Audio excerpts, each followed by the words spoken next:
believe say I don't stay days, I don't see future.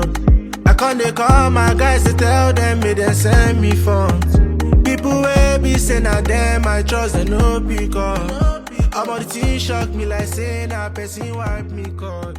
But I know let it condition carry me for back and put it. Hello, people. Welcome to episode 5 of Life Law.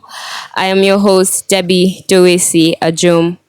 As usual, I am going to be blessing your ears with another beautiful story from Campus Life Chaos, and I know you're all going to love it, just like you've loved all the previous stories in the previous episodes. So, for this episode, the title of the story is Light Palaver.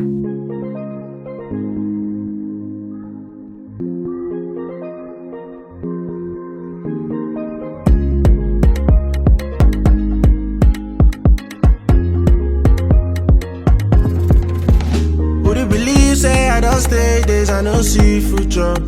I can't they call my guys to tell them me they send me funds. People will be saying that them I trust they no pick up. About the teen shock me like saying that person wipe me cut. But I know let it condition carry me for back and putting me down for trenches. Oh no, see I'm climbing the walls and I'm scaling through higher fences. Body no go feel break down, God no go let me lose my senses. Focus, cause I can never let my story end. I climbed up the bank and sat on my bed, letting my legs dangle over the edge. The owner of the bed space below had already finished her exams and gone home. Same thing with the other 3. Only Sylvia and I remained. "Thanks, babe," Sylvia said in the dark. We had just come back inside where I escorted her to take a leak in the gutter outside. It was darker than usual and the moon was nowhere in sight. There was no light and she was scared. Our phones had all powered off before midnight. Sylvia had used hers to read all evening for her exam the next day, and I volunteered mine afterward. I exhaled and told her she was welcome. She hissed aloud as she said the next words. "But when NEPA will bring back this light now?"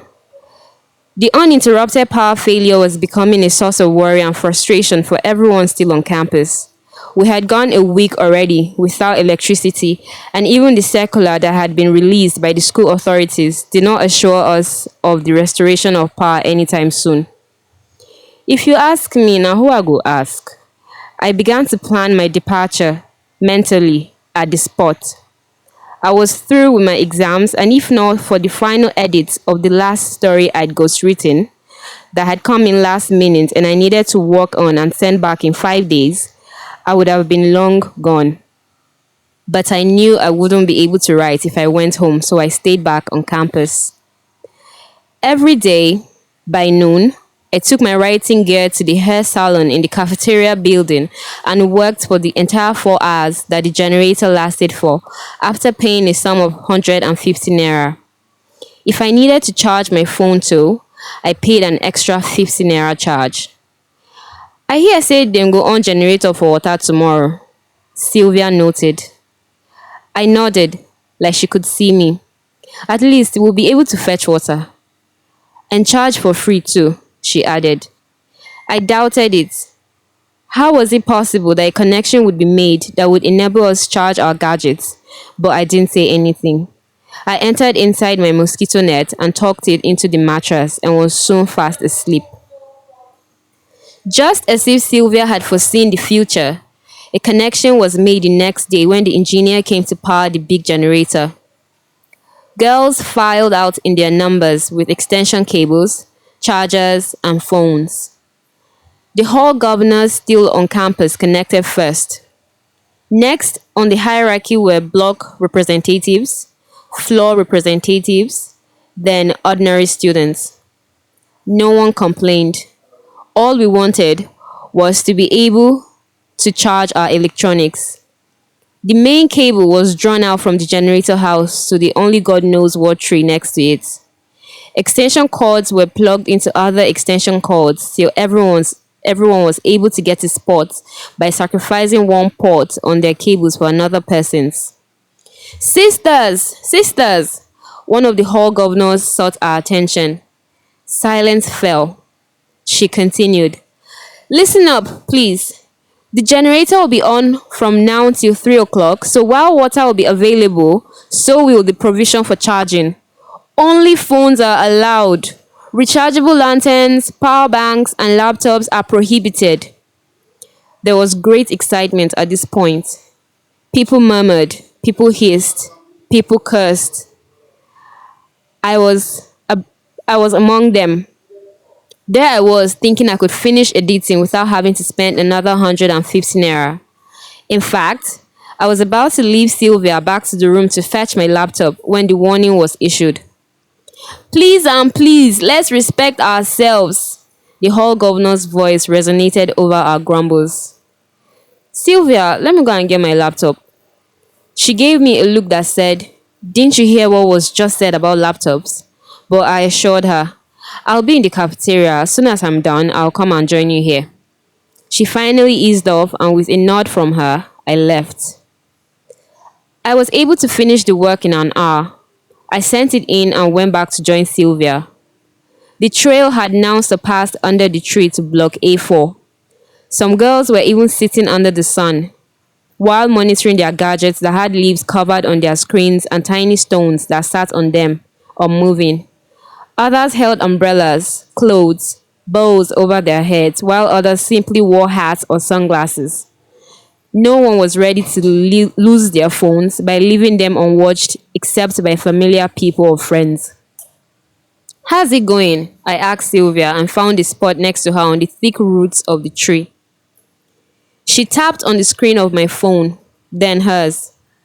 "Yours is on 60%. Mine is 61." I sighed in contentment. At least we won't sleep in pitch darkness tonight. She looked at me lovingly. "How did it go with your writing?" I smiled as I told her that I had finished and submitted the work. We chit-chatted for a while. She was going to switch on her phone once it got to 70% and take it back to the room to revise for her exam by 2 p.m. I would be the only one to stay back and keep charging my phone. "Let me go and check on our bucket," I said. Sylvia had already kept our bucket on the long queue immediately the generator was powered. I was sure our turn would be near. She was about to give me the go-ahead when a coarse masculine voice overshadowed hers. "Sister, unplug that power bank," it was saying. Everyone turned to the source of the voice. It belonged to a big, muscled girl with a straight face. It was hard to tell what emotion she was feeling in that moment, but her tone had conveyed brute power. I'd never seen her in the hostel before. Suddenly, everyone's eyes turned to the offender who was sitting with her legs crossed, staring into space, as if she wasn't the one being spoken to. Hadn't she heard the instructions earlier? And if she hadn't, why did the girls closest to her not inform her? "So we told her that power bank is not allowed, but she didn't listen." One of the girls vindicated herself, even though no one had questioned her. We all looked at the power bank. It was small, pocket-sized, and had the logo of GT Bank on it. The girl didn't budge. She even began to whistle. I wondered if the voice had not shaken her like it did us. Voices rose at once, and it was soon hard to decipher what everyone was saying at the same time. Others were advising the girl to unplug her power bank and not cause trouble. Some were on her side. I don't know who went to report the incident to the hall governor, who had read out the rules, but she soon reappeared. "Where's the sister?" she demanded from no one in particular. We all pointed to her. "Sister, I said this before. Charging of power banks is prohibited, even small ones." She added the last part as if she knew it would be the girl's defense. "Unplug it or..." "Or what?" the girl retorted forcefully, saliva splashing at the pronunciation of the final alveolus sound on the girl facing her. "No dey pour me spit abeg," the receiver of the liquid warned while wiping her face with her wrapper. But the girl acted like like that hadn't happened and kept shouting at the hall governor, daring her to do her worst. "My phone has stopped charging," someone under the sun announced, panic laced in her voice. We all checked our phones and met the same downfall. including the girl with the power bank. We began to stupidly ask questions like, why? What happened? Your extension on blew. I been on my charger. The gen don't off. Till we got the answer. The hall governor stood at the genesis of the extension frenzy, her cable in hand. I've unplugged my extension cable. No one will charge until she unplugs her power bank. No one was ready to take the fall for the stubborn girl who wouldn't unplug her power bank, especially those who had just come and were yet to get little power into their phones. Sister, I beg, come on that power bank. Some pleaded, while some ordered. No be una go tell me wetin I go do, she answered spitefully, still maintaining her stand not to unplug the contraband. Out of nowhere, the girl with the masculine voice and body resurfaced and landed the girl a resounding slap across the face. We all gasped in horror. Unplug that stupid power bank so everyone can go back to charging their phones now, she ordered in the most fearsome voice I'd ever heard. For a while, it felt like time had stopped. We all waited patiently and silently for the girl to obey. She held her cheek in her hand and looked down. Since I couldn't see her face, no one could, I assumed she was sobbing. In a flash, she sprang up like a hunter who has gotten his prey in his lair and returned the slap the big girl had given her. We all looked on in shock, mouths agape. It was the last reaction we'd expected from her, and she had taken us by surprise. And the big girl, too. The masculine girl held her burning cheek and looked down at the girl, who was way smaller and shorter, like she had just signed her death warrant with her own hands. She slapped the girl with her free hand, the left, and the girl fell at her feet. We all thought she was going to give up at this point, but she shocked us again. She beat the big girl on her ankle, so hard the girl groaned in pain and fell, ass first. Girls began to shout excitedly, screaming, "Sisters, fight! Fight! Fight!" As if that was the motivation David, I considered the big girl to be Goliath, needed. She straddled Goliath and began to slap and punch her while raining curses down on her. The hall governor seemed confused at first, but soon regained composure and began to speak, warning David, who was pounding Goliath, to stop or she would call the security. Someone went to pull her away and an elbow slammed into their head. The peacemaker fell on the many extensions and phones nearby. The owners screamed, scared their gadgets would come to ruin. Their screens would crack. Girls clapped and encouraged the fight. Girls tried to end the fight. The whole place was in disarray. No one remembered the reason for the fight anymore, and how pertinent it was for them to charge their phones or risk being in the dark at night. They were all enjoying the live wrestling. I looked at Sylvia and she looked at me. Without sharing any words, we unplugged our phones and stood up. While she went back to the hostel to read for her exam in 3.5 hours, I went to the tap to fetch water. Would you believe, say I don't stay days, I no see future. I can't they call my guys to tell them me they send me funds. People will be saying that them I trust they no pick up. About the thing shock me like saying that person wipe me cut.